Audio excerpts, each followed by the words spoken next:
खबर आपको देंगे, कराची के इलाके गुलिस्तान जौहर में दारुल सेहत अस्पताल के करीब डाकुओं ने वीगो डाले को लूटने की कोशिश की। वीगो में सवार शहरी ने फायरिंग कर दी, जिसके नतीजे में एक डकैत जख्मी हो गया।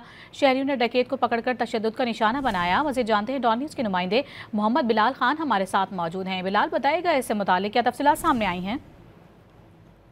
देखिए, ये गुलिस्तान जौहर दारुल सेहत के करीब डाकुओं की वीगो डाले को लूटने की कोशिश की गई। वीगो में सवार शहरी की जानिब से भी फायरिंग की गई। फायरिंग से एक डकैत जख्मी हुआ, जबकि शहरियों ने डकैत को पकड़कर तशद्दुद का निशाना बनाया। जख्मी होने वाले डकैत के जो मजीद साथी थे वो फरार हो गए।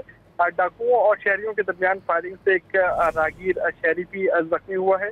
मुलजिमान की मौजूदगी की इत्तला पर शहर फैसल पुलिस भी मौके पर पहुंची है, जबकि मुलजिम को शहरियों के जंगल से निकालकर अस्पताल भी मुंतकिल कर दिया गया। पुलिस हुकाम की जानिब से इब्तदाई तौर पर यह बताया गया है कि एक वीगो डाले को लूटने की कोशिश की गई थी, जिसे में सवार एक शहरी की जानिब से फायरिंग की गई और ये डकैत जख्मी हुआ है। जबकि शहरी के हवाले से तहकीकात का अमल जारी है कि आया वो कौन है और कहाँ से था। और लूटने के हवाले से भी जो है तफ्तीश की जा रही है कि जो शहरी है उससे कुछ लूटा गया है या नहीं, जबकि जो इसके साथी हैं अब वो असला समेत फरार हो गए हैं। जी, बहुत शुक्रिया आपका बिलाल, तफसीली तौर पर आगाह करने के लिए।